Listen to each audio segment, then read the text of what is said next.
ሰላም ብያለሁ አባ ዮናስ። እሺ ሰላም ይሰማል። ሰላም እንደምን አለ? አንድ ነገር ያው አማርኛው ትንሽ እንትን ነው፣ ሴንሲቲቭ ነው። የሚገማ የሚለው ቃል ያው የሚገማ ሲባል የሚያጥነገንግ ነገርን ነው የሚያመለክተው፣ ግን የሚሸት ነው አረብኛው የሚለው። እንግሊዝኛውም የሚሸት ብሎ ነው ያስቀመጡት። ያው ጭቃ በባህሪው ሲንትን ሲል ሲደርቅ ይደርቃል፣ ከደረቀ በኋላ ደግሞ ይሸታል። ራሱ እንዲህ አይነት ባህሪ አለው ራሱ በኬሚስትሪ ስንመለከተው ማለት ነው።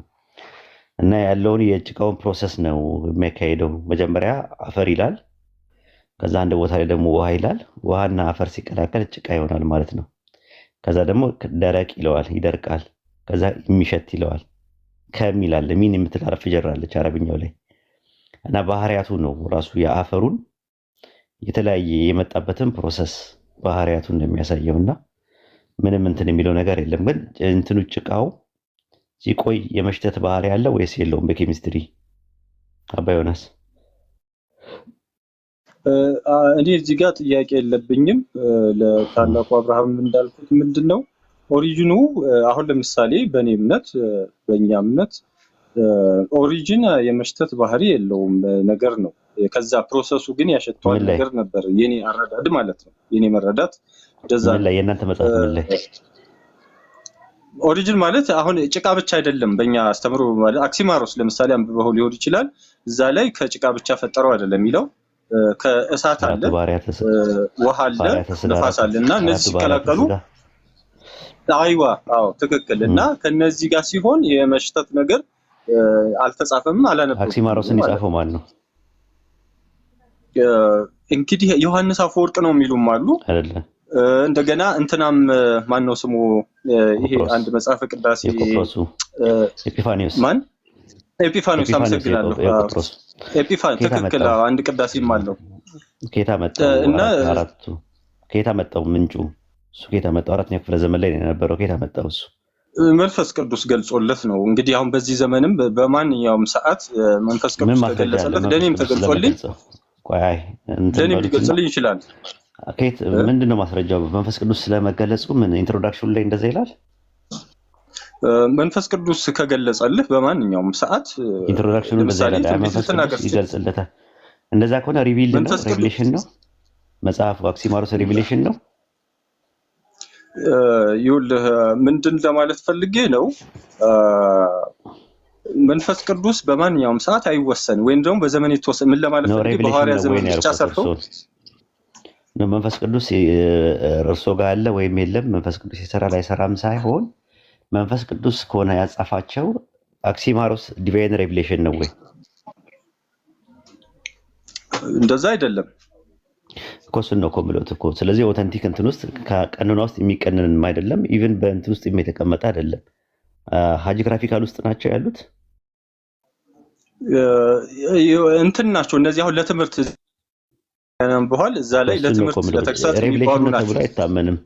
በመንፈስ ቅዱስ ተመርቶ ነው የሚያውቀውም አይባልም። ትራዲሽናሊ ሲባል የሰማውን ነገር ነው። ግሪኮች ውስጥ የነበረው ነው። ሰው ከአራት ነገር ነው የተፈጠረው አካሉ የሚለው ውሃ፣ ነፋስ፣ እሳትና መሬት የሚባለው ነገር ግሪኮች ጋር ነው ያለው። መጀመሪያ ከግሪክ ነው የተወሰደው። ቆጵሮስ ራሱ ግሪኪያኖች ፍልስፍና በጣም የዳበረበት ቦታ ላይ ነው። እዛ ነው ኤጲፋኒዮስ ሳልሚስ የሚባል ቦታ ላይ ነው እንደውም የነበረው። አይ ቲንክ ብዙ መጽሐፍ ጽፏል ራሱ ማለት ነው። 4 መጽሐፍቶችን ጽፏል። ከዛ ውስጥ ነው እንግዲህ ተቀንጭቦ ኢትዮጵያ ውስጥ አክሲማሮስ ያሉት ማለት ነው። አክሲ ማለት በግሪክ 6 ማለት ነው እና ማሮስ ማለት ፍጥረት ማለት ነው። የ6 ቀን አፈጣጠር ተብሎ የሚባለው 20 ስነ ፍጥረት ተብሎ የተቀመጠው ነገር ነው አክሲማሮስ የተባለው። ኤኒዌይ ችግር የለውም። ከውሃ ከነፋስ ከምናምን የሚባለው ነገር ችግር የለውም ራሱ ማለት ነው። እዚሁ ጋር ኡስታዝ በእንትን ፕሩፍ ማድረግ አንችልም? አሁን ለምሳሌ እኔ አሁን ለምሳሌ እኔ ተፈጥሮ ውሃ ከሰውነቴ ውስጥ አለ። ለምሳሌ ምራቅ አለ። ውሃዊ ባህሪ እንዳለኝ ማሳያ መሆን ይችላል። ሰውነቴ ጋር አፈርነት ደግሞ ይሄ የሰውነቴ እንትን ገላዬ ምስክር መሆን ይችላል። እነዚህ ነገሮች እነዚህ ተፈጥሯችን ከዚህ ለመሰራታችን ማሳያ ይሆናል። ግሪክ ነው መሰረቱ ነው ለማለት ያልኩት እንጂ እኮ እሱ ማለት ግሪክ ላይ መሰረቱ ሆነ ማለት እውነት አይደለም እያልኩኝ አይደለም። መሰረቱ ግን ግሪክ ፊሎሶፊ ውስጥ ነው ራሱ የነ ማን ነው ለመጀመሪያ ጊዜ እሱን የተናገረው? ፓይታጎረስ አይደለም፣ እንትና ማን ሄራክሊተስ ነው። ለመጀመሪያ ጊዜ ሰው ከአራት ነገሮች ነው የተፈጠረው። የነገራት ሁሉ ምንጮች አራት ናቸው፣ ነፋስ፣ ውሃ፣ እሳትና መሬት ብሎ ያለው እሱ ነው ለመጀመሪያ ጊዜ። ያ ማለት ሪያሊቲ የለውም ለማለት ፈልጌ ሳይሆን ቢብሊካል ግራውንድ የለውም። በዲቫይን ሬቪሌሽን ውስጥም የመጣ ነገር አይደለም። በብሉይ ኪዳን ላይ በነበሩ ቅዱሳን መጽሐፍት ኢቨን በታልሙድ የለም፣ በሚድራሽ ውስጥ የለም፣ በሚሽና የለም፣ በታርገም ውስጥ የለም፣ ራሱ አይሁዳኖች ጋርም የለም። ወደ አዲስ ኪዳን ስንመጣም ካኖኒካልም አፖክራፊካልም አጂግራፊካልም ውስጥ የለም። ይሄ አሁን አክሲማሮስ የሚባለው መጽሐፍ ዓለም አቀፍ ይዘትም ያለው የለም። ራሱ ከውጭ ጋር ካለው አክሲማሮስ ከሚሉት ጋር ከነሱ ጋር አንድ አይነት አይደለም። እናንተ 20 ክፍለ ዓለማት የሚባሉ አሉ፣ 20 ስነ ፍጥረት የሚባሉ አሉ። እነዛ ተብሎ የተዘጋጁት አብዛኛውን በግዕዝ ላይ የተቀመጡ ነገሮች ናቸው። ኦተንቲክ ግዕዙ ከምን መጽሐፍ ላይ እንደተተረጎመና የተተረጎመበት ኦሪጂናል አውቶግራፊ የሚባል ነገር የለውም። ዋናው ነገር የተነሳነበት ፖይንት ምንድነው? ኢስላም የሰው አፈጣጠር አደም አለይሂ ሰላም ከምን እንደተፈጠረ ፕሮሰሱን በተለያየ መልኩ በተለያየ ስቴጅ በተለያየ ሁኔታ የፈጠርናችሁ ስንሆን ይላል አላህ በሱረቱል ኑህ ምዕራፍ 7 ቁጥር 14 ላይ። ያንን ፕሮሰሱን ነው። ከዛ በኋላ ደግሞ ማህፀን ውስጥ ያለውን ፕሮሰስ እንዴት አድርጎ ፕሮሰስ ማድረግ እንደሚችል አላይክ ቻርጅ የሆነ ስፐርም ሴል እና ኤክሴል ፈርቲላይዝ ሲያደርግ ኖቲፋ ይለዋል። ከዛ አለቃ ብሎት ክሎት የሚባለው በእንግሊዝኛ ማለት ነው በትምህርት ከዛ ሙድጋ ከዛ ለህም ምናምን እያለ ይቀጥልና ኢንፋንሲ ላተንሲ እያለ ፕሮሰሱን ያካሂዳል ማለት ነው። ይሄን ይመስላል። በነገራችን ላይ ድምጽ በደንብ ይሰማዎታል አባ ዮናስ? ስለዚህ እዚህ ጋር እርስዎ እንዲያብራሩልኝ የምፈልገው ምናልባት እንትን የሚሸት ነው በእንግሊዝኛው ኦር በአረበኛው ለማለት ሞክረዋል እና የሚሸት ይለዋል። ይሸታል ኖርማሊ በኬሚስትሪ እንትን ኖርማሊ ኤክስፐሪመንት ሲደረግ አፈርና ውሃ ቀላቅሎበትና ከዛ በኋላ የመጣበቅ ባህሪ ያለው የመጀመሪያ የሚጣበቅ ጭቃ ይለዋል። የጭቃውን ባህሪ በአራት ከፍሎ ነው የሚያየው። የሚጣበቅ ጭቃ፣ የሚሸት ጭቃ፣ የሚቅለጨለጭ ከዛ ደግሞ የሚደርቅ ወይም ሸክላ ብሪክን የምንለው ማለት ነው። ባይብል ላይ ከጭቃ ሰው እንደተፈጠረ ብዙ ማስረጃዎች አሉ። መጽሐፈ ኢዮብ ምዕራፍ 33 ቁጥር 4፣ ኢሳይያስ ምዕራፍ 68 ቁጥር 8 ላይ ተጻፈ። እኛ ጭቃ እንደሆንን መዝሙር ላይም አለ 22:7 ላይ ማለት ነው።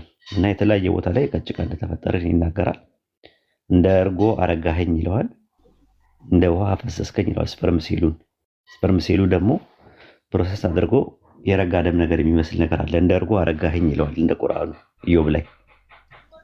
እና እንደዚህ አይነት ፕሮሰሶች አንድ አይነት ናቸው። አንትሮፖሎጂያችን እኮ አንድ አይነት ነው። እንደውም ኦርቶዶክስ ነው እርሶ አባ?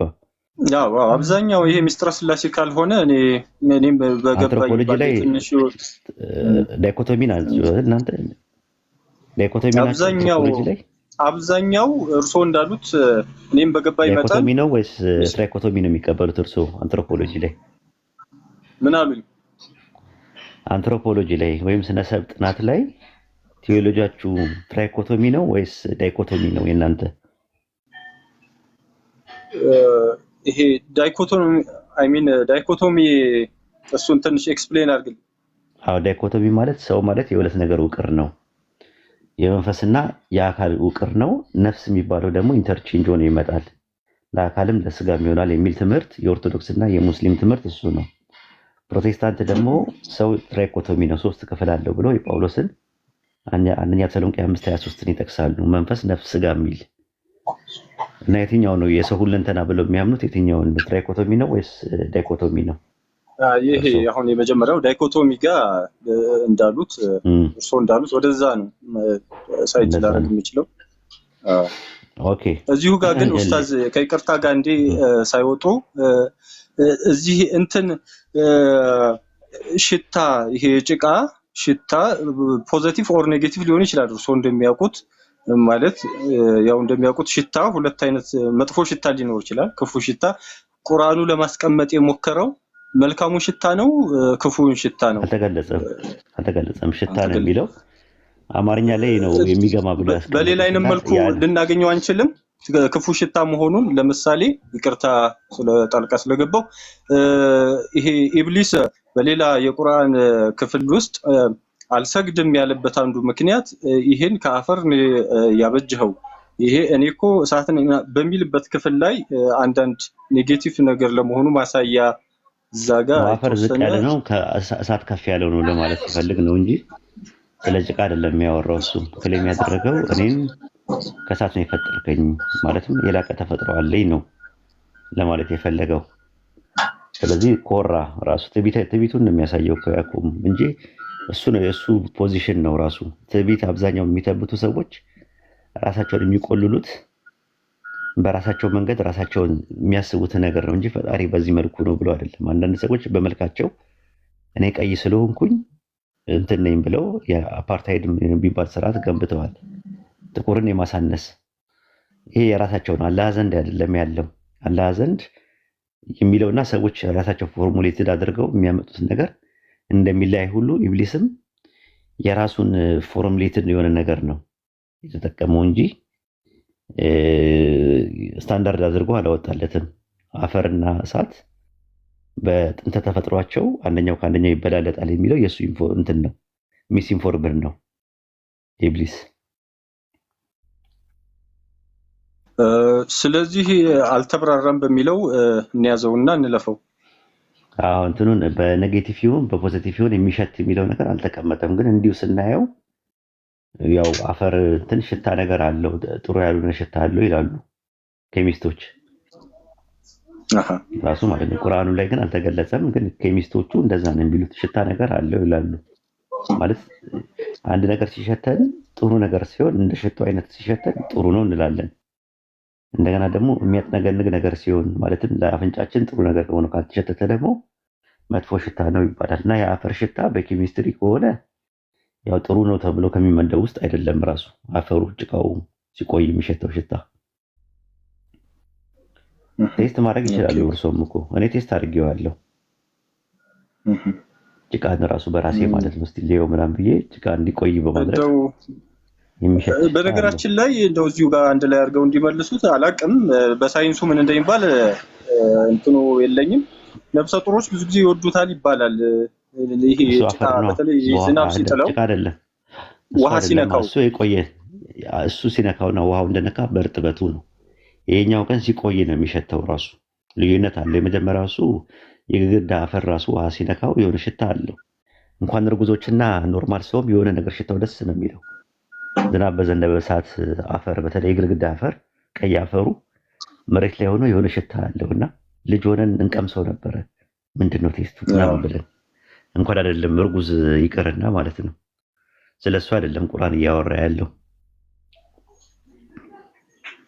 ኦኬ መልካም ጥያቄ ልጠይቆት እኔ አንትሮፖሎጂ ላይ እንደው እኔን ትንሽ ይሄ ሚስጥረ ስላሴ ላይ ቢጠይቁ ደስ ይላል። እዛ ላይ ደስ ስለሚለኝ ማለት ነው። ጠይቆታለሁ ስለምን ከፈለጉ ግን ስለዛ ደስ ይለኛል። ስለምወድ አንትሮፖሎጂን ቢጠይቆት ያው አነሳ ነው ላይቀር እንደ አንትሮፖሎጂ ላይ ዝም ብለን ብናወራ ደስ ይለኛል። እንደው አንትሮፖሎጂ ላይ ዛት ማች እንትን አይደለሁም፣ ትምህርቴም ወደዛ አይደለም። እሺ አሳይመንት አድርገው ያዙት። ሊሰጥ ይችላል። አሳይመንት አድርገው ያዙት። አንትሮፖሎጂ ላይ የሰው መንፈስ እኔ ጋርና እርሶ ጋር ያለው ያው እኛ ዳይኮቶሚ ነን፣ የመንፈስና የአካል ውቅር ነን። ውስጣችን ያለው መንፈስ ያልተፈጠረና የተፈጠረ ነገር ነው። ኦኬ እኔ እንግዲህ በግርድፍ እንደው በኮመን ሴንስ ልመልስልህ እንዲሁ ዝም ብዬ ማለት ያልተፈጠረ የሚለው ይመስለኛል፣ እርግጠኛ አይደለሁም። ያልተፈጠረ በሚለው ነው እኔ እንትንም ብለው ሳይድ ማድረግ። ስለዚህ አባ ሲሞቱ ከሞት በኋላ ከአተምና ከሞለኪል ኮምፖስት አድርጎ የነበረው አካሎት ዲኮምፖስት ሲያደርግ እርሶ ወደ ጌታ ይሄዳሉ አይደል? አዎ። ወደ ጌታ የሚሄዱት አባ ዮናስ ያልተፈጠሩ ናቸው ወይስ ፍጡር ናቸው? እንግዲህ እንደገባኝ መጠን የተፈጠረና ያልተፈጠረ አካል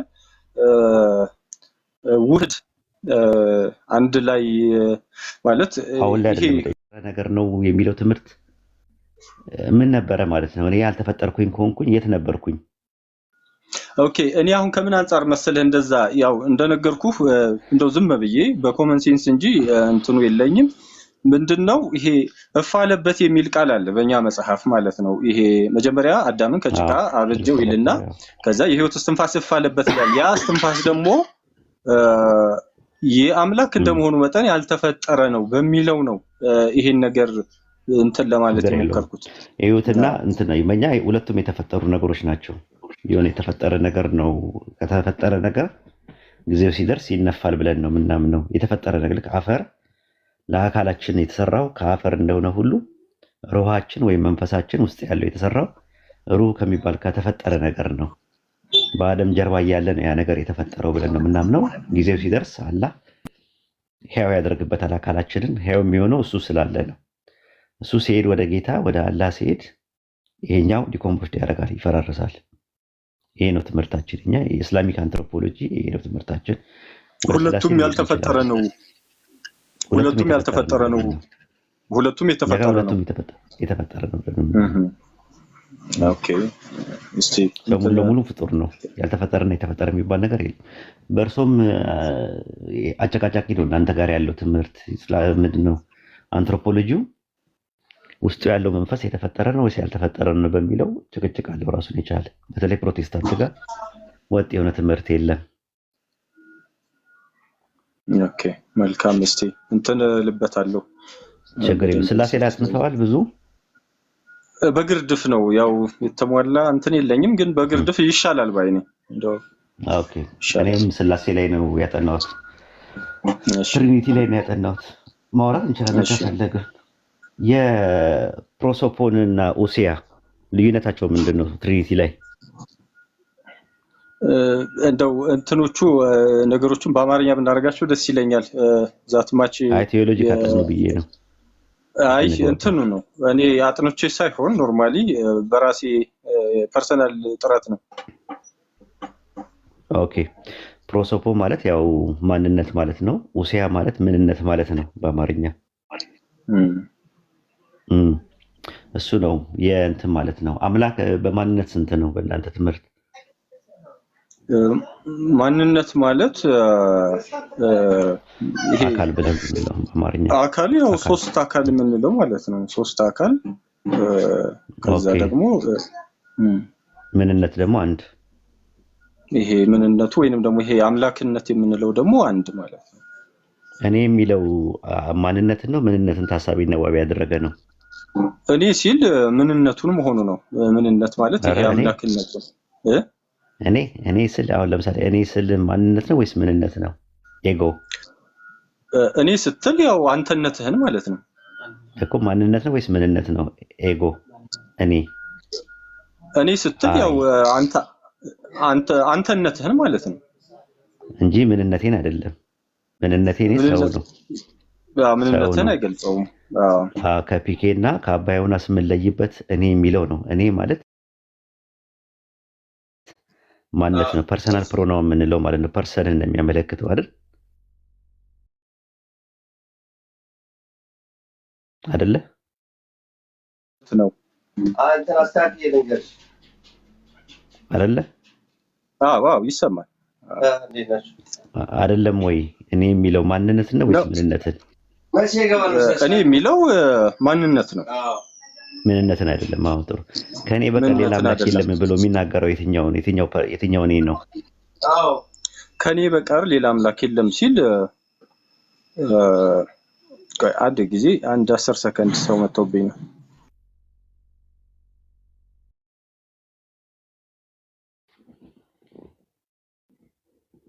እሺ አንድ ጊዜ ድገምልኝ፣ ይቅርታ ሰው መጥቶብኝ። እኔ የሚለው ማንነትን ታሳቢና ዋቢ ካደረገ ብሉይ ኪዳን ላይ ብዙ ቦታ ላይ እኔ ጋ ነው። ወጣሁኝ እሺ እሺ አሁን ቀጥልልኝ። ብሉይ ኪዳን ላይ ብዙ ቦታ ላይ ከኔ በቀር ሌላ አምላክ የለም የሚናገረው የትኛው እኔን ነው? ከኔ በቀር ሌላ አምላክ የለም ሲል አንደኛ ያው የትኛው እኔን ነው? እርሱነቱን ማለት ነው እኮ እርሱነቱ የትኛው እርሱ ነው? ሶስት እርሱ ናቸው። እርሱነቱን ማለት በቃ ይሄ አምላክነቱን እርሱ የሚለው አካልን ነው ማንነትን ነው ታሳቢ የሚያደርገው ምንነትን ነው። እንደዚህ እኮ አካላትና ምንነት በዚህ በስላሴው ያስተምሩ እኮ የሚነጣጠሉ አይደለም፣ ወይንም ደግሞ ለብቻ የሚታዩ ነገሮች አይደሉም። ነው ይለያያሉ እንጂ። እንዴት ብሎ ይለያያል? ለምሳሌ በስም በአካል በግብር ይለያያሉ። ተለያዩ ማለት ግን ዝም ብሎ የሚነጣጠሉ ግን አይደሉም።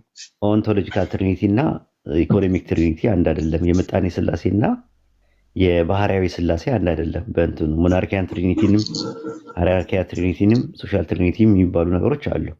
ከዛ ውስጥ ምንድነው እኔ የሚለው አካልን ነው ታሳቢና ዋቢ ያደረገ ሶስት እኔዎች አሉ፣ አብ ወልድና መንፈስ ቅዱስ።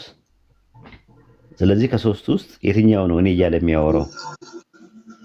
ኦኬ አሁን እዚህ ጋር አሁን እኔ ቀደም ለማለት የፈለኩት ምንድነው አካላትና ይሄ ምንነትና ማንነት የሚለያዩ አይደሉም ያልኩት ምንድነው ሶስት አካላት አሉ፣ ሶስቱ ይለያያሉ በአካል ነገር ግን ይሄ አምላክነት የሚባለው በሶስቱ ውስጥ ያለ ምንነት ነው።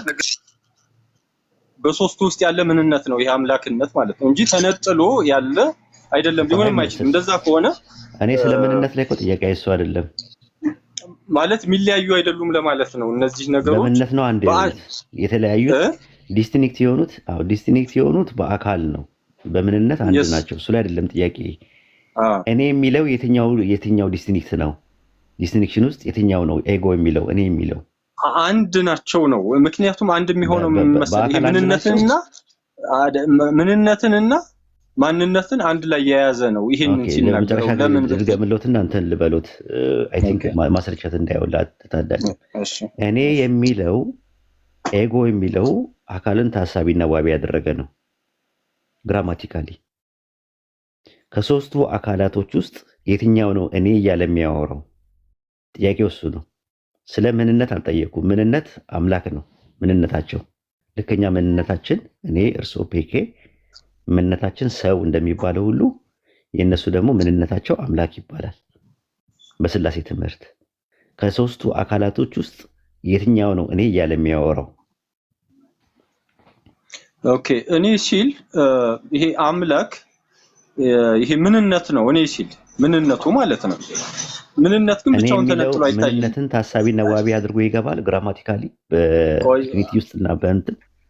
እሺ ይኸውልህ ምንነት አምላክነት ነው አይደል? ይህ አምላክነት ደግሞ ያለ አካላት ህልውና የለውም። ገባ? እነዛ አካላቶች ስንት ናቸው? ሶስት አካላት አሉ። እነዚህ አካላት ደግሞ በምንነት ላይ የተወሰኑ ናቸው። ምንነታቸው አምላክ ነው። ማንነታቸው ሶስት አካላት ናቸው። ማንነት ደግሞ እኔ የሚል ነገር አለው። ሜታፊዚካሊ ነው ልዩነታቸው፣ ኦንቶሎጂካል አይደለም ልዩነታቸው። ሜታፊዚካሊ እኔ የሚለው ምንነቱ ነው። ምንነት ሳይሆን ማንነት ነው እንጂ አባ ዮናስ እኔ የሚለው እኮ አምላክነት አይደለ እንዴ? አይደለም። እኔ የሚለው ለምሳሌ እኔ ሲል እርሶ ማን ኖት? እኔ ዮናስ ነኝ። ምንድን ኖት? ሰው። ሰው ምንነት ነው። አየሁት። ማንነት እኔ የሚለው ነገር እኔን እርሶንና ቢኬን ለይቶታል። ማንነት ሆኖ አካላችን ስለሆነ ማለት እኔ ስንል አካልን ታሳቢና ዋቢ አድርገን ነው የምናወራው። ሶስት እኔዎች አሉ በስላሴ በጋድ ሄድ ውስጥ ዘፋዘር ዘሰን ኤንድ ዘ ሆሊ ስፒሪት። ስለዚህ ሶስቱ አካላቶች ሶስት እኔዎች ከሆኑ ከሶስቱ ውስጥ የትኛው ነው ከኔ በቀር ሌላ አምላክ እያለ የሚናገረው ነው ጥያቄው። ኦኬ እሺ እዚህ ጋር እንግዲህ እኔ ሲል ይሄ ከሶስቱ አካላት መካከል በአብ ምንድነው ይሄ ምንድነው በወልድ ቃልነት በአብ አሳቢነት የአብ ሐሳብ ነው ሁልጊዜ ስላሴ መሰረት ወይነት አብ ነው። ስለዚህ ይሄን ነገር እንትን የሚለው አብ ነው። ነገር ግን የስላሴ መሰረት አብ ቢሆንም ወልድም መንፈስ ቅዱስም በዛን ታይም እኩል ከአብ ጋር ያን ነገር የማወቅ ስልጣን አላቸው። እንደዛም ነው መጽሐፍ የሚናገረው። ሞድ ኦፍ ቢንግ ይቀበላሉ ኩነት። ያው በኩነት ምንም ጥርጥር የለውም። ኦኬ። ስለዚህ በአብ ልብነት ያስባሉ፣ በወልድ ቃልነት ይናገራሉ፣ በመንፈስ ቅዱስ እስትንፋስነት ይኖራሉ የሚለው ኩነት ነው አይደለ? ኩነት ሞድ ኦፍ ኤግዚስታንስ ነው፣ ሞድ ኦፍ ቢንግ የሚባለው። ኦኬ። ስለዚህ ከሶስት ውስጥ የትኛው ነው እያወራ ያለው? ከኔ በቀር ሌላ አምላክ ያለ የሚለው? ኦኬ። አሁን እዚህ ጋር እያወራ ያለው ምንድነው? አምላክ ነው። ይሄ ምንነት ማለት ነው። ነገር ግን ይሄ ሲያወራ ሶስቱም ናቸው። ምክንያቱም ልብ ለስላሴ ሶስት ልብ የለም፣ ወይም ደግሞ ሶስት ቃል የለም ያላቸው አንድ ልብ ነው ያለው። ለሶስት ምን አሉኝ? የጠየቁት ፕሮሶፖን ነው እንጂ እንትና ሞድ ኦፍ ቢንግ አይደለም የጠየቁት። ሞድ ኦፍ ቢንግ ቢጠይቁት ኖሮ ኩነት ላይ ይገባሉ።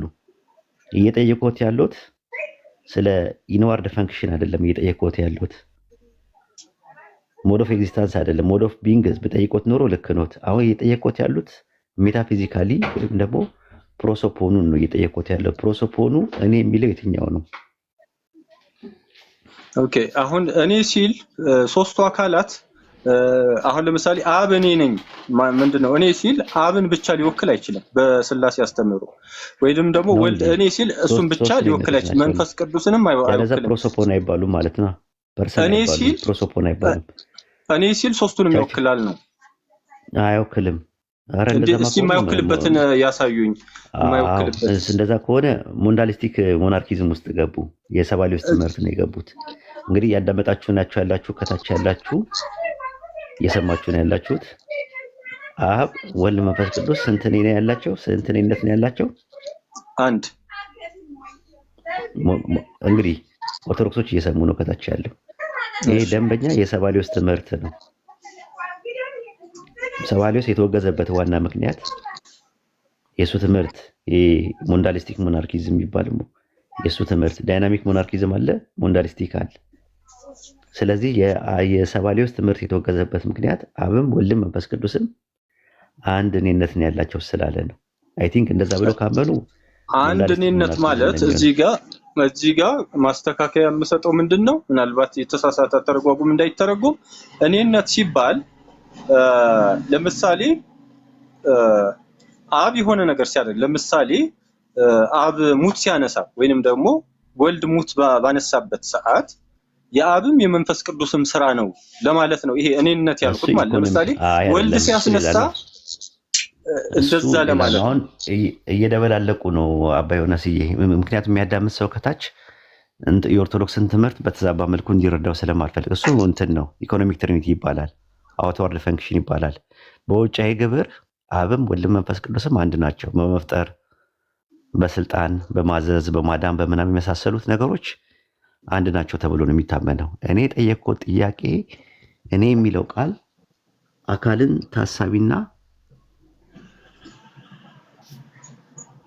ታሳቢና ዋቢ ያደረገ ነው ብለን ነው የምታምኑት እናንተ ማለት ነው። ስለዚህ አንተ እኔን እያለ ኢየሱስ የሚያናገረው ማንን ነው? አንተ እኔን እያለ። ኦኬ። አሁን አብ አንድ አካል አለው፣ ወልድ አካል አለው፣ መንፈስ ቅዱስ ፍጹም ወልድ አብን ሲያናግረው ማቴዎስ 26:46 ላይ ማቴዎስ 26:47 ላይ አምላኬ አምላኬ አምላኬ አንተ እኔን ስለምን ተውከኝ? ማይ ጋድ ዋይ ሃቭ ዩ ፎርሴክን ሚ። ሳብጀክትም አለ ኦብጀክትም አለ። ሳብጀክቱ ማን ነው?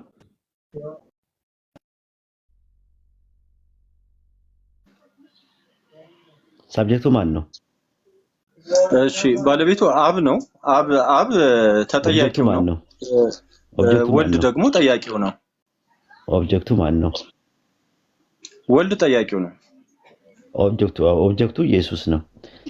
እዚህ ጋር የሚታየው እኔን አንተ የሚለው ነገር አንተና እኔ የሚለው አካልን ነው ወይስ ምንነትን ነው ታሳቢ የሚያደርገው? ኦኬ። እዚህ አካልን ለመግለጽ የሚባሉ እኮ ነገሮች አሉ። አሁን እንደዚህ ሲያደርግ የአብ አካልን ለመግለጽ እንጂ አሁን አብን የሚጠይቅ ሆኖ አይደለም። ወልድ አብን የሚጠይቅ ሆኖ ሳይሆን ወይንም ነው አይደለም፣ እሱ ሆኖ ሳይሆን ነው አይደለም፣ እንደዛ አይደለም ያልኩት እኔ። እሺ አብና ወልድ አንተና እኔ እያሉ የሚያወሩት ነገር አለ። ለምሳሌ የምወድ ልጄ አንተ ነህ፣ እኔ በአንተ ደስ ይለኛል ማርቆስ 1:11 ላይ አንተ እኔ እያሉ ያወራሉ፣ ዲያሎግ ያደርጋሉ። አንተ እኔ የሚባባለው ነገር አካልን ነው ታሳቢና ዋቢ የሚያደርገው ወይስ ምንነትን ነው ታሳቢና ዋቢ የሚያደርገው?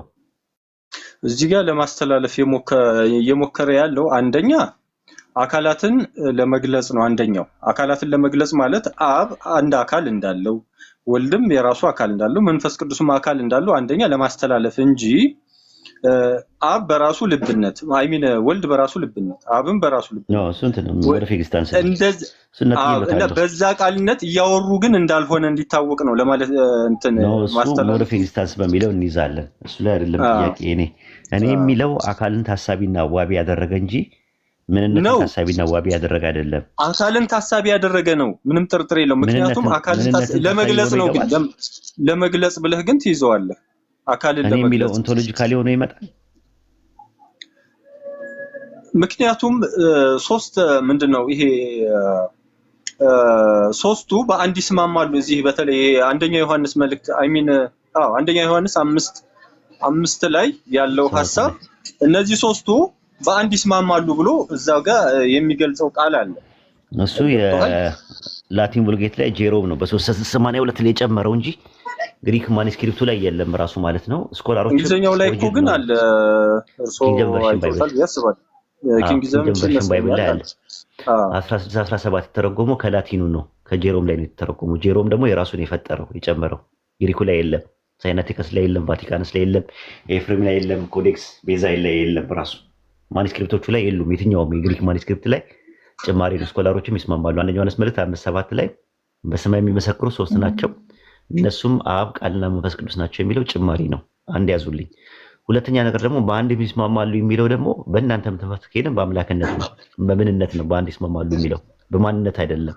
የእኛ ጥያቄያችን እኔ የሚለው ወይም ኤጎ የሚለው ቃል ፕሮሶፖንን ታሳቢና ዋቢ ያደረገ ነው። ሜታፊዚካል ራሱ እንጂ ኦንቶሎጂካል አይደለም። ምንነትን ታሳቢና ዋቢ አድርጎ አይመጣም። እንደዛ ከሆነ ብሉይ ኪዳን ላይ ብዙ ቦታ ላይ ከእኔ በቀር ሌላ አምላክ የለም እያለ የሚናገረው በባይብል ትምህርት አብ ነው። ማስረጃ ብዙ አለ። ብቁና 17 ጥቅሶች መጥቀስ ይቻላል አብ ስለመሆኑ ያንን የሚናገረው። እርሶ ደግሞ እኔ እያለ የሚያወራው ማን እንደሆነ ይነግሩናል ማለት ነው። እስቲ ንገሩን። ኦኬ፣ እንደ አውዱ ነው። አሁን እዚህ ጋር እንዳልኩ አካላትን ለመግለጽ መጽሐፍ ቅዱስ ላይ አብ ብቻ ሆኖ የሚመጣበት ክፍል አለ። አብ ብቻ ማለት አውዱ አብን በተመለከተ ብቻ፣ ወልድን ብቻ የተመለከተ ሆኖ የሚመጣበት ክፍል አለ። መንፈስ ቅዱስንም ብቻ ከእኔ በቀር ሌላ አምላክ የለም ብሎ የሚናገረው ማን ነው? ብሉይ ኪዳን ላይ ከእኔ በቀር እያለ የሚያወራው አብ ነው፣ ወልድ ነው ወይስ መንፈስ ቅዱስ ነው? ከእኔ በቀር ሌላ አምላክ የለም አታምልክ ሲል እዛ ጋር አብን ነው የሚያመለክተው። ምንም ጥርጥር የለውም። በቃ ስለዚህ ተስማምተናል ማለት ነው። እስካሁን የለፈውበትን እንትን አንድ ስቴፕ አስኪጅታለሁ ማለት። ወደ ሁለተኛው ቨርዥን ልግባ። እዛው ላይ ማለት ከእኔ በቀር ማንም የለም ሲል ማንነትን ነው ወይስ ምንነትን ነው ታሳቢ ያደረገው? እንግዲህ ከኔ አሁን እዚህ እንደ አውዱ ማንነትን የሚገልጽበት ቦታ አለ። እንደ አውዱ ማለት ነው። ይሄ እንደ አውዱ የሚለው ይሰመርበት። ከኔ በቀር ማንም የለም ነው የሚለው ምንም የለም ነው የሚለው? የትኛውን ነው? ከኔ በቀር ምንም አምላክ የለም ብሎ ይገልጻል። እዛ ጋር ምንም የለም ነው ያለው ማንም የለም ነው ያለው? አውጥተን እንየው። ዘጸአት 20 መሰለኝ አይደል? አይደለም፣ ዘጸአት 20 ላይ ነው። አይ ቲንክ ዘጸአት 20 ላይ አለ። ቆይ ግድ የለም አይደለም። እሺ ዘጸአት 20 እንደዚህ ይላል። እግዚአብሔር ይህን ቃል ሁሉ እንዲህ ብሎ ተናገረ። ቆይ ከኔ በቀር ሌሎች አማልክት አይሆኑልህ። ከኔ በቀር ነው የሚለው። ከኔ በቀር ማንም አምላክ የለም ያለበትን ነው የፈለኩት እኔ። ከኔ በቀር ይላል እዚህ ዘጸአት 23 ከኔ በቀር ማንም አምላክ የለም ነው የሚለው ምንም አምላክ የለም ነው የሚለው ነው የጠየቁት። ሌሎች አማልክት አይሆኑልህ ነው የሚለው። እንደዚህ ሌሎች አማልክት እኔ ሁለት ምርጫ ነው የሰጠሁት። ምርጫውን ባልሰጠሁት ነው ሌላ ያመጡት ማለት ነው። ዘዳግም 32 39 ላይ ገቡ። እሺ ዘዳግም 32 እሺ 39 እሺ 39 እሺ አሁን እኔ ብቻዬን እኔ እንደሆንሁ ከኔም በቀር አምላክ እንደሌለ እዩ። እኔ ገድላለሁ፣ አድንም አለሁ፣ እኔ መታለሁ፣ እፈውስም አለሁ። እሺ አዩት። ከኔ በቀር የሚለውን እዚህ ጋር ነው ያለው። አምላክ የለም ብሎ የሚለው ማለት ነው። አሁን ከኔ በቀር ማንም የለም ነው የሚለው ምንም ነው የለም ነው የሚለው የሚለውን ደግሞ ወደ ሁለተኛው ነጥብ እንሂድ ማለት ነው። ኢሳይያስ ምዕራፍ 45 ቁጥር 6 ላይ ግቡ። እሺ አብ ነው የሚናገረው ከተባለ አሪፍ ነው። ከዛ በኋላ ያለው እሺ 45 ቁጥር ስንት ላይ? ቁጥር 6 እሺ ቁጥር 6 ላይ እኔ እግዚአብሔር ነኝ ከኔም ሌላ ማንም የለም ከኔም በቀር አምላክ የለም ነው። ምንም የለም ነው የሚለው። ምንም የለም ከኔም በቀር አምላክ የለም በፀሐይ መውጫና በምድር ያሉ አባ ዮናስ። እሺ እኔ ዮዲሄቫፍ ሄኔ ከእኔም ሌላ ማንም የለም ነው። ምንም የለም ነው እያለ ያለው። ምንም የለም ነው የሚለው። እኔ እግዚአብሔር ነኝ ከኔም ሌላ ማንም የለም ከኔም በቀር አምላክ የለም። ማንም የለም ነው የሚለው ወይስ ምንም የለም ነው የሚለው? ማንም የለም። ማንም ሲል እና ምንም ሲል ልዩነታቸው ምንድን ነው? ማንም የለም ማለት በቃ ሌላ ከእርሱ ውጭ ሌላ አምላክ አለመኖርን ያሳያል እኮ። ማንም የለም ሲልና ምንም የለም ሲል እኔ ቤት ከኔ በቀር ማንም የለም ስል እና ከኔ በቀር ቤት ውስጥ ምንም የለም ስል ልዩነቱ ምንድን ነው? ኦኬ ምንም የለም ስትል ድንጋይ የለም እኔ ብቻ እንዳለሁ ነው የሚያሳየው። ምንም የለም ስል ድመት የለም ውሻ የለም። ማንም የለም ስልስ? ማንም የለም ስትል ጀስት ለጊዜው ሊሆን ይችላል አይደለም። ማንም የለም ስል ልጄ የለም ለጊዜው ነው። ሰው ሊመጣ ይችላል ለምሳሌ። ስለዚህ ማንም ሲል ማንነትን ታሳቢና ዋቢ አድርጌ የተጠቀምኩበት። አሁን አምላክ ኢሳይያስ ምዕራፍ 45 ቁጥር 6 ላይ ከእኔም ሌላ ማንም የለም ብሎ ሲናገር ማንም የለም ሲል ማንነትን ነው ታሳቢና ዋቢ አድርጎ የተናገረው ወይስ ምንነትን ነው? እዚህ ጋር ማንነትን ነው እዚህ ጋር የሚያሳየው። ስለዚህ ከእኔ በቀር ማንም አምላክ የለም ሲል እኔ የሚለው አብ ከሆነ እንደ አብ አምላክነትን የሚጋሩ ማንነቶች አሉ ወይስ የሉም? እንደ አብ የሚጋሩ ወልድና መንፈስ ቅዱስ አሉ። ማንም የለም ማለት እዚህ ጋር ማንም የለም ስል ሁለቱንም ጠቅልሎ ማለት እነሱን ይሄ በምንነት ስለሚጋሩ እዚህ ጋር ያለው አውድ እነሱንም ጠቅልሎ የተናገረበት ማንነታቸው አንድ አይደለም፣ በማንነት ይለያያሉ ብለውኛል። በማንነት ይለያያሉ፣ ምንም ጥርጥር የለውም። ስለዚህ በማንነት ከተለያዩ ማንም የለም ካለ ከኔ በቀር አምላክ ማንም የለም ካለ አምላክነትን የሚጋሩ አካላቶች ከኔ በቀር ማንም ሰው የለም ቤት ውስጥ ብዬ ብናገር ሌላ ሰው አለ ማለት ነው? እሺ ጥሩ። ይሄን ለመናገር የፈለገው እንደ ቅድም ለርሶ እንዳወጣውልዎት እዚህ ዘጸአት ላይ ያለው ሐሳብ ምንድነው? ሌሎች አማልክት የሚባሉ ማለት ሰዎች የፈጠሯቸው ሰዎች ዘጸአት ላይ ነው። እሱ ዘጸአት ላይ ነው አይደለም። ላብራራሉት የፈለኩት ነገር ምንድነው? አማልክት የተባሉ አሉ፣ ሰው እንደሚያውቁት ማለት ነው። ብዙ የተቀደሱም ያልተቀደሱም አማልክት የተባሉ አሉ፣ ፍጡራን የሆኑ ከነዛ ለመለየት እነዛን የሉም ለማለት እንጂ እነዚህ ወልድና መንፈስ ቅዱስን እንትን ለማስወገድ የታሰበ ቃል አይደለም። ለዚህ ማሳያ የሚሆነው እንደዛማ ቢሆን ሌላ ለሚለው ቃል አናዘር ኦፍ ዲፈረንት ካይንድ ነው፣ አናዘር ሴም ካይንድ ነው የሚጠቀመው። ሌላ የሚለው ቆይ እሺ በሚያስማማን መልኩ እንሂድ።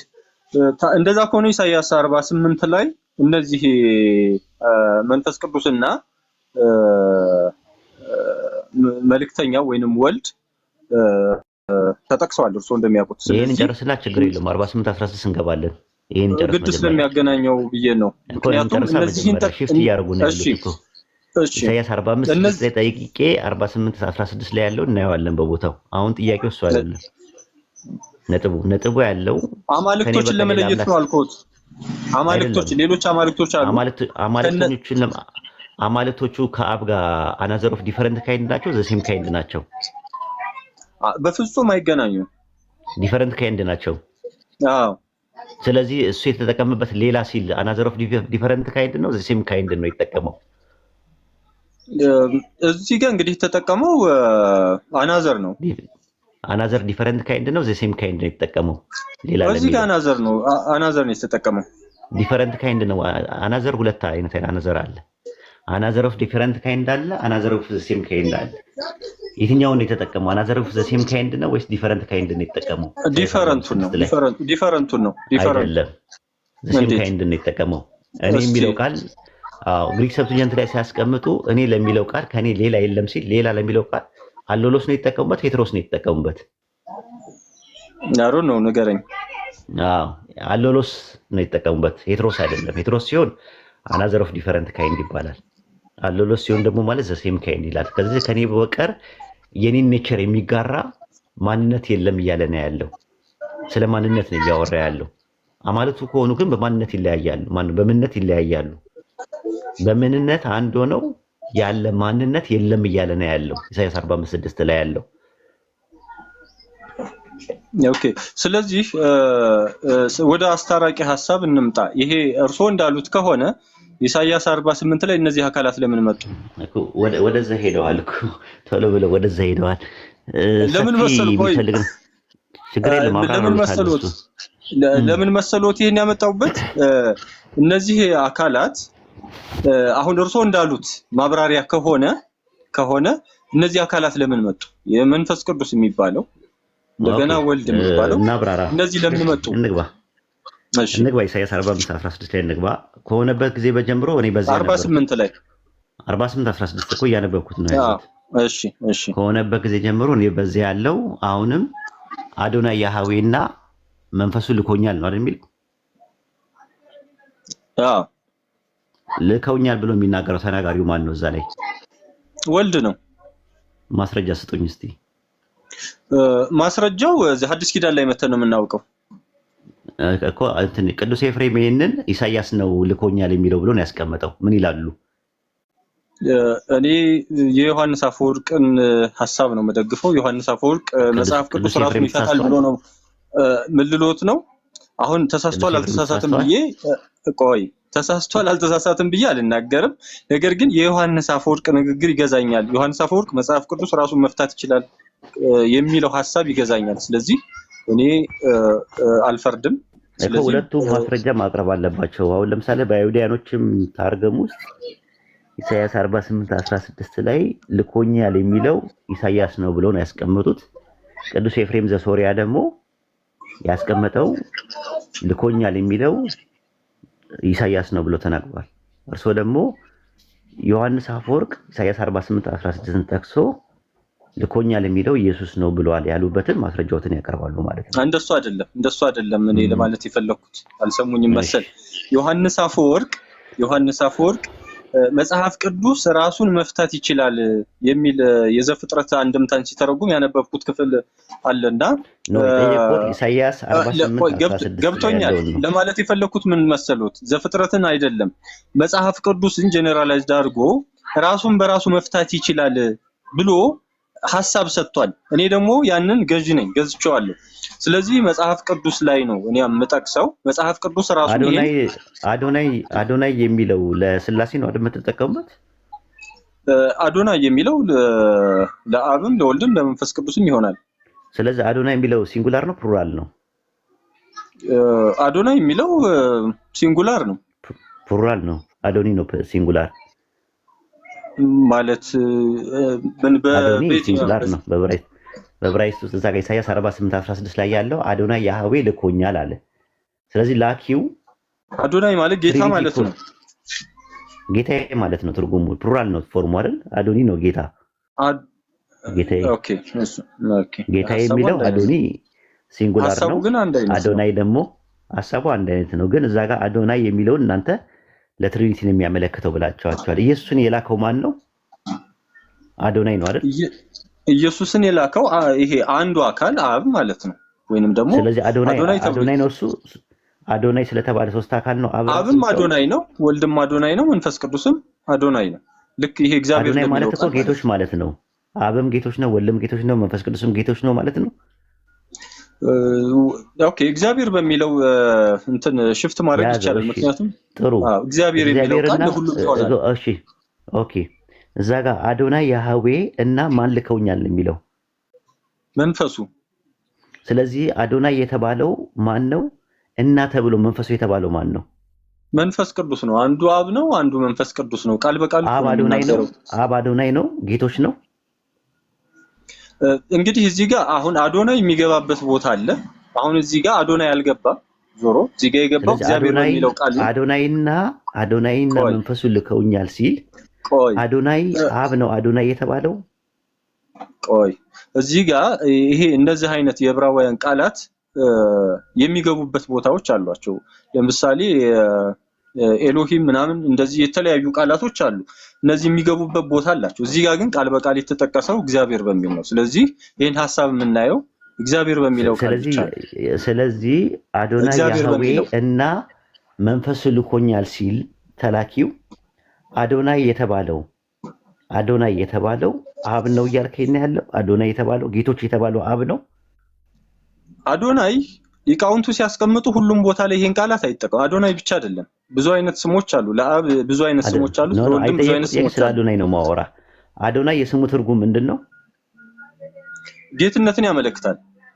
ምን ማለት ነው ትርጉሙ? የአዶናይ ትርጉሙ አዶናይ ጌትነትን ነው የሚያመለክተው። ጌቶች ማለት ነው አይደለ? ያው ጌትነትን ነው የሚያመለክተው። ጌቶች ማለት ነው አይደለ? አዶናይ ማለት ኦኬ፣ እሺ። ጌቶች አብ ላከኝ እያለ ነው ያለው ጻፊው። በነገራችን ላይ እዚህ በእኛ በኢትዮጵያ ኦርቶዶክስ አስተምህሮ እንደዚህ አይነት ለምሳሌ ስላሴን ጌቶች ብሎ የመግለጽ ባህሪ አለ። ለምሳሌ ስላሴ አንድነት ስም ነው እንደምታውቀው። ስላሴ ወይም ደግሞ አብ ወልድ መንፈስ ቅዱስን ሶስቱ ጌቶች ይላቸዋል። አጋዕዝተ ዓለም ስላሴም ይባላሉ። አጋዕዝት ማለት የእግዚእ ብዙ ቁጥር ነው። ጌቶች ይባላሉ ስላሴዎች። ልክ ነህ። እናንተ ትምህርት እኔ ጠየቁ ጥያቄ ኢሳይያስ 48:16 ላይ አዶናይ ያህዌ እና መንፈሱ ልኮኛል ሲል አዶናይ ያህዌ የሚለው አብን ከሆነ አብ ራሱ ጌቶች ይባላል ወይ? ከወልድና ከመንፈስ ቅዱስ ተለይቶ ጌቶች የሚለውን እዚህ ጋር ለምን ታስገባዋለህ? ወይንም ደግሞ አዶናይ የሚለው ለምን ታስገባዋለህ? በዕብራይስጡ አዶናይ ብሎ ይገልጽ። ቆይ አዶናይ ተብሎ ትርጉሙ በዕብራይስጡ እዚህ ኢሳይያስ 48 ላይ አዶናይ የሚል እናገኛለን። አዎ ለውጣለህ። እግዚአብሔር ተብሎ እዚህ ጋር በአማርኛው ለምን ተተረጎመ? አማርኛው ላይ ነው። አማርኛ ነው እሱ ሊገባም። እንግሊዘኛው ላይ እንግሊዘኛ ላይም ሎርድ ብሎ ነው የሚያስቀምጠው። ምን መሰለህ? እንግሊዘኛ፣ አረብኛ፣ ግሪከኛ፣ አማርኛ ምናምን ነገር የቋንቋ ትርጉም ናቸው። የዕብራይስጡ ትርጉም ናቸው። ትርጉም ደግሞ ሐሳብ ነው የሚተረጎሙ እንጂ ቃላት አይደለም የሚተረጎሙ። እኔ እናንተ የምናወራው ግን ሊንጉስቲካሊ ነው፣ ሐሳብ ላይ ነው እያወራን ያለ ነው። ኦኬ። ስለዚህ እኔ እናንተ በምን እናስታርቀው መሰለህ ኡስታዝ? በአውዱ ለምን አንፈታውም? ይሄን ሐሳብ ቃላት ወይ በተርጓሚ ስህተት ወይ ደግሞ ባይ ኤኒ ሚንስ እርስዎ እንደሚያውቁት የሆነ ጉድለት ሊያመጣ ይችላል። ይሰጣሉ። በአውዱ እናየዋለን። አንድ ሐሳብ ልስጥ እዛ ጋር። እሺ። እዛው ላይ ዕብራይስጡ ላይ ወደፊት ትምህርት እንዲያገኙበት አባ ዮናስ እንዲያጠኑ የምፈልገው ሻላሃኒ ነው የሚለው ሻልሁኒ ነው የሚለው ሲጠቀም ላከኝ ነው ወይስ የሚለው ልከውኛል ነው የሚለው? የትኛውን ነው የሚጠቀመው የዕብራይስጡ? አሁን እዚህ አማርኛውን ከሆነ አብና መንፈሱ ልከውኛል ነው። በ1879 የአባሮሜ ቁም ጽሑፍ አለ። ፒኬ የአባሮሜ ቁም ጽሑፍ አለ ያለው ሰው አለ?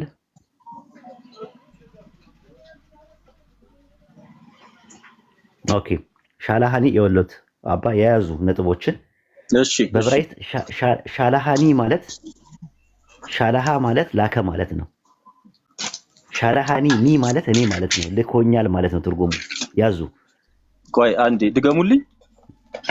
ሻላሃ ማለት ላከ ማለት ነው። ሻላሃኒ ማለት ደግሞ ልኮኛል ማለት ነው። አንድ ያዙልኝ ይሄን ይዣለሁ። ሻላሁ ማለት ደግሞ ላኩ ማለት ነው። ሻላሁ ነው። እሺ። ሻላሁኒ ሲሉ ደግሞ ልከውኛል ነው የሚሆነው። አንዴ ሻላሁ ማለት ልኮኛል። ግሱ ሻላሁ ማለት ላኩ ማለት ነው። ሻላሃ ማለት ላከ ማለት ነው። ሻላሃኒ ካሉ ግን ልኮኛል ማለት ነው። ሻላሁኒ ሲሆን ደግሞ ልከውኛል ማለት ነው። ሻላሁኒ ግልጽ ነው። እሺ።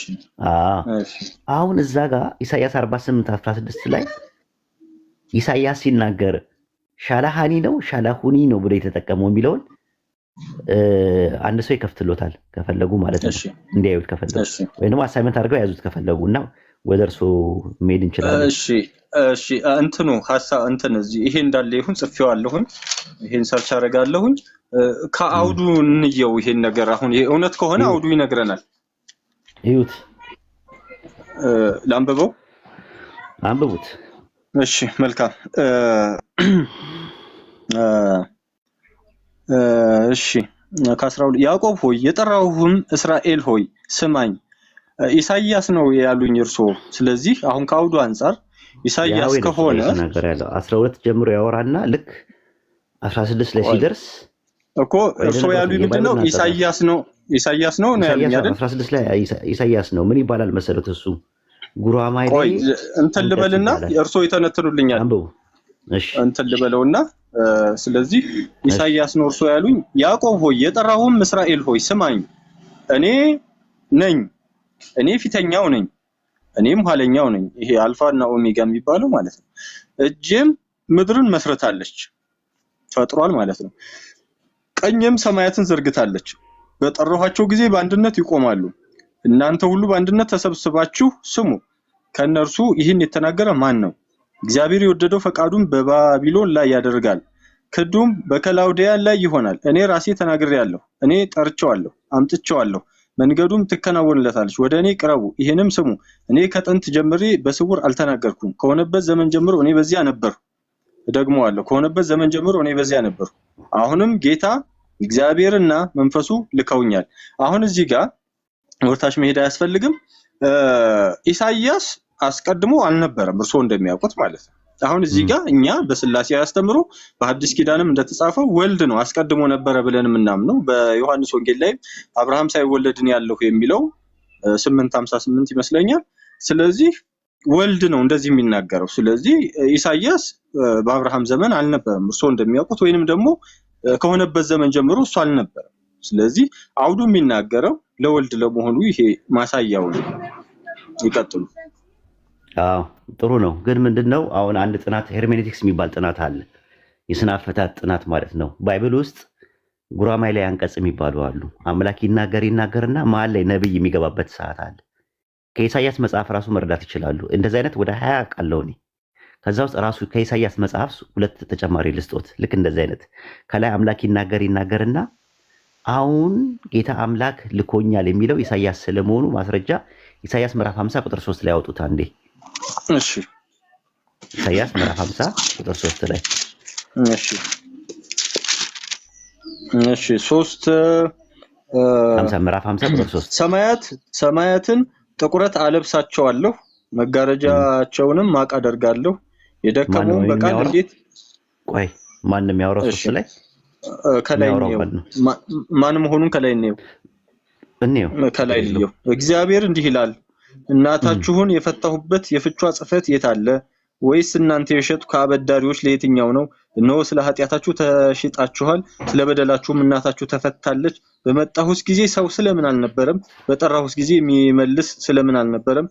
መታደግ እንዳትችል እጄ አጭር ሆናለች፣ ወይስ ለማዳን ኃይል የለኝምን? እነሆ በገሰጽኩ ጊዜ ባህርን አደርቃለሁ፣ ወንዞችንም ምድረ በዳ አደርጋቸዋለሁ። ውሃም በማጣት ዓሦቻችሁ ይገማሉ፣ በጥማትም ይሞታሉ። ሰማያትን ጥቁረት አለብሳቸዋለሁ፣ መጋረጃዎቹም ማቅ አደርጋለሁ። እግዚአብሔር ነው። ከዛ በኋላ ቁጥር 4 ከዛ ቀጥላ አንብበው እዛው ላይ ጥቁረት አለብሳቸዋለሁ። የደከመውን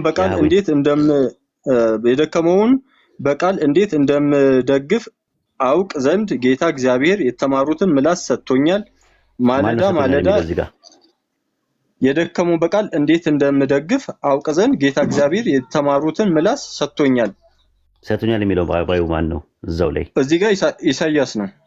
በቃ እንደዚህ ማለት ነው። ይሄ ምን ይባላል? አራት ነጥቡን አይተውታል እርሶ? ቆይ እንጂ 4 ነጥብ የለም እኮ በባይብል ውስጥ በዕብራይስጥ የለም። 4 ነጥብ የሚባል በዕብራይስጥ የለም። በምዕራፍና በቁጥር መከፋፈል 4 ነጥብ ነጠላ ሰረዝ ምናምን የሚባለው አሁን ነው የመጣው ማለት ተርጓሚዎቹ ናቸው። እሱማ እንደዛማ ከሆነ እንትንም አለው እኮ አሁንም ጌታ እግዚአብሔር ልኮኛል የሚለው ላይ እንደዚህ አይነት ነገር አለች። ከስር ይታዩታል። እንደዚህ አይነት ነገር አለች። ያ ማለት ትርጉም አለው። መነጣያ ናት እቺ ራሷ። እንደዛ ከሄድን ማለት ነው። አንድ ጥቅስ ልጨምርሎትና ከዛ በኋላ ወደ ጉራማይ ላይ ጥቅስ ማለት ነው የሚለውን ከተረዳን በኋላ ምጉቱን ወደዚህ እናሰፋውና እኔ እወጣለሁ። ብዙ አልቆይም ማለት ነው። ኢሳይያስ ምዕራፍ 5 ከ1 እስከ 3 ድረስ አንብቡልኝ። እሺ ምዕራፍ ስንት? ምዕራፍ 5 እሺ ቁጥር 3 ነው። ከአንድ እስከ 3 አንድ ላይ አንድ እስከ 3 አንብቡልኝና እሺ አሁን ስለ ወዳጄና ስለ ወይን ቦታው ለወዳጄ ቅኔ እቀኛለሁ ለወዳጄ በፍሬያማው ማን ነው? ቆይ አንዴ አባይ ቅኔ እቀኛለሁ የሚለው ማን ነው? እንግዲህ አውዱን አይተን እንየው ነው። አይ ባዩ ማን ነው? ለወዳጄ ኢሳይያስ ነው አይደል? ተናጋሪ እዚህ ጋር ሐሳቡን እናገኘው ገብተን ነው። ስላላገኙት ከዚህ በፊት አንብቦት ስለማያውቁ ነው እኔ ላስረዳውት። ኢሳይያስ ለወዳጄ ማለት የማያውቁት ስለሆነ እኔ እየነገርኩት ነው ያለሁት። ህዝብ ፊት እየነገርኩት ያለሁት የማያውቁትን ነገር አዲስ ስለሆነ እዩትና ጊዜ ሲያገኙ ደግሞ ያጠኑታል። እኔ አሁን እያስጠናሁት አይደለም ያለሁት፣ እየተነጋገርን ያለሁት ሐሳብ ነው ሼር እያደረኩት ያለሁት። ኢሳይያስ ምዕራፍ 5 ቁጥር 1 ላይ ስለ ወዳጄና ስለ ወይን ቦታው ቅኔን እቀኛለሁ የሚለው ኢሳይያስ ነው ተናጋሪው። ወዳጄ የሚለው ያህዌን ነው። የወይን ቦታ የሚለው ደግሞ የእስራኤልን ህዝብ ነው። እዚህ ጋር ተቆሟሉት ቁጥር 1 ላይ ብናነበው ደስ ይለኛል። እሺ አብቡት፣ ጊዜ የሚፈጀው። እሺ አዳምጡት፣ እኔም ልወጣ ስለሆነ ከዛ አንጻር ነው። እሺ አሁን ስለ ወዳጄና ስለ ወይን ቦታው ለወዳጄ ቅኔ እቀኛለሁ። ለወዳጄ በፍሬያማው ኮረብታ ላይ የወይን ቦታ ነበረው፣ በዙሪያው ቆፈረ፣ ድንጋዮችን ለቅሞ አወጣ። እቀኛለሁ የሚለው ማን ነው እኮ የኔ ጥያቄ። አያገኙትም እሱን። ኦኬ እቀኛለሁ የሚለው ኢሳይያስ ነው። በቃ ይሄ አጠቃላይ ምንም ምሁራኖች በዚህ ነገር ላይ ልዩነት የላቸው። የፈለጉትን ኮሜንተሪ ቢያዩ ስለ ወዳጄና ስለ ወይን ቦታው ቅኔ እቀኛለሁ ብሎ ኢሳይያስ ወዳጄ ስለሚለው ስለ ያህዌና ስለ ወዳጄ ነው የሚለው። ወዳጄ እያለ የሚለው ያህዌን ነው። የወይን ቦታ ደግሞ የእስራኤል ህዝብ ነው። ስለ ወዳጄና ከዛ እዛው ላይ ኢሳይያስ እያወራ መሀል ላይ አምላክ ይመጣና ጥልቅ ይላል ንግግሩ ላይ ቁጥር 3 ላይ አንብቡት። ቁጥር 3 ላይ እሺ አሁንም እናንተ በኢየሩሳሌም የምትኖሩ የይሁዳ ሰዎች ሆይ እኔና በወይኑ ቦታዬ መካከል እስኪ ፍረዱ። ለወይኔ ያላደረኩለት ከዚህ ይሄ እግዚአብሔር ነው። ማን ነው ይሄን የሚያወራ? አዩ መጀመሪያ የወይን ስለኔና ስለ ወይን ቦታዬ አለ። መጀመሪያ ቅኔን የሚቀኘው ስለማን ነው አለ? እቀኛለሁ አለ። የሚቀኘው ኢሳይያስ ወዳጄ ስለሚለው ስለ ያህዌና ስለ ወይን ቦታው ስለ እስራኤል ህዝብ ነው እየተናገረ ያለው። አሁን ቁጥር 3 ላይ ግን መሀል ላይ ጥልቅ ይላል። ያህዌ ይመጣና ብዙ ጊዜ እንደዚህ አይነት ጥቅሶች ባይብል ላይ ወደ 20 ጥቅሶች አሉ። አምላክ ይናገርና መሀል ላይ ነቢያቱ ጥልቅ ይላሉ። ነቢያቶቹ ይናገሩና እንትን ይላሉ። አንድ አንቀጽ ላይ ራሱ ሁለት ተናጋሪዎችን ሊያገኙ ይችላሉ። ለምሳሌ ዘጸአት 3:14 ሙሴና እንትናን ይዩት። ዘጸአት 3:15 ላይ ይዩት። አንድ ጥቅስ ልጋብዞትና ልውጣ ነኝ። እሺ ይሄ ኢየሱስ ዘጸአት 3:15 ያለው የነበርኩ የሚለው ነው። አይ 3:15 ላይ እሱ 13 ላይ ነው። 3:14 እና እሺ ዛህሉ ወሄሉ የሚለው ነው። እሱ ስርሶ የሚሉት እኔ ደግሞ የዴሂቫቭ ይሄን ነው ማወራው። እሺ 3:15 ነው ማውጣው። እሺ አውጥቼዋለሁ። እግዚአብሔር ደግሞ ሙሴን አለው ለእስራኤል ልጆች እንዲህ ትላለህ የአባቶቻችሁ አምላክ የአብርሃም አምላክ የይስሐቅ አምላክ የያዕቆብ አምላክ እግዚአብሔር ወደ እናንተ ላከኝ። ይህ ለዘላለሙ ስሜ ነው፣ እስከ ልጅ ድረስም መታሰቢያ ይህ ነው። ልሂድ። በቃ 15 ላይ ላከኝ የሚለው ማን ነው? ሙሴ። ለዘላለሙ ስሜ ነው የሚለው ማን ነው? እግዚአብሔር። ስለዚህ በአንድ አንቀጽ ውስጥ በአንድ ሐረግ ውስጥ ስንት ነገር አገኙ? እዚህ ሁለት ነገር አለ። ይሄ እርሶ እንዳሉት የተለመደ ነው። በመዝሙር መጽሐፍ በተለይ ይበሳል ይሄ ነገር። በጣም አመሰግናለሁ ማለት ነው። ኢሳይያስ 48 ቁጥር 16 ላይ ቸርች ፋዘርስ ላይ ያሉ ሰዎች ልኮኛል የሚለው ኢሳይያስ ነው ብሎ ስለነገሩ የአይሁዳኖችም ስኮላሮችም ኢሳይያስ ስለሆነ ከዛ በፊት ያለውን ነገር የሚናገረው ያህዌ ነው። መሀል ላይ ግን ጥልቅ ብሎ አሁንም ጌታ አምላክና መንፈሱ ልከውኛል የሚለው ኢሳይያስ ነው ማለት ነው። ከዚህ አንፃር ማየት ይችላሉ። ቴንኪው ስለነበረን ቆይታ። አንዲት ባይወጡ ደስ ይለኛል። አንዲት ቃል ለወጣ ነው። አንዲት ቃል ብቻ። እሺ አስተግሪዶት ነበረ። በጣም ይቅርታ። አንዲት ቃል ብቻ ነው። ምንድነው እርሶ እንደዚህ አይነት ነገር እርሶም እንዳሳዩኝ በተለይ መዝሙር ላይ ይብሳል ማለት ከሐሳብ አንዱ የመዝለል ነገር አለ። ትክክል ነው። ነገር ግን ኢሳይያስ ላይ ያነበብነው ሐሳብ ማለት አንዱን ቢሄድም አውዱ ወይንም ደግሞ ሐሳቡ ለኢሳይያስ የማይሆንበት ነገር እሱ ገላጭ ሊሆን አይችልም ወይ? ማለት ለእርሱ የማይሆንበት ነገር እዛ ጋር ያነበብነው ኢሳይያስ ላይ ያነበብነው ለኢሳይያስ ይኸውልህ አባ ከ12 ጀምሮ እያወራ ያለው ዮዴሄ ባፌ ነው፣ ያህዌ ነው እየተናገረ ያለው። ቁጥር 16 ላይ አሁንም የሚለው ግን ኢሳይያስ ነው ብሎ ነው የፈቱት ሁሉም እነዚህ የእንትኖች ማለት ነው፣ የአይሁዳኖች ስኮላሮቹ ማለት ነው። እንዴት እንደዛ ሊሆን ይችላል? በአንድ አንቀጽ ላይ በአንድ ሐረግ ላይ ሁለት የተለያዩ ፈጣሪና ፍጡር እንዴት ይቀርባሉ ለሚለው ዘጸአት ምዕራፍ 15 ምዕራፍ 3 ቁጥር 15 ነው የጠቀሱት። 3:15 ላይ ላከኝ ስሜ የሚለው ነገር ላከኝ የሚለው ሙሴ ነው፣ ስሜ የሚለው ያህዌ ነው የሚለው ነገር ከተረዳን ኢሳይያስ 48:16 ላይ ያለውን በቀላሉ መረዳት ይቻላል ለማለት ፈልጌ ነው። ስለነበረን ቆይታ በጣም አመሰግናለሁ። ከሌላ ሰው ጋር መቀጠል ይችላሉ። እሺ አመሰግናለሁ። ፎሎ አድርጉኝ። አመሰግናለሁ። እሺ አድርጎታለሁ። አመሰግናለሁ በጣም ፎሎ አድርጉኝ። ስላሴ ላይ አንላቀቅም። እኔ ስላሴ ነኝ፣ ትራይዶሎጂ ነው ያጠናሁት።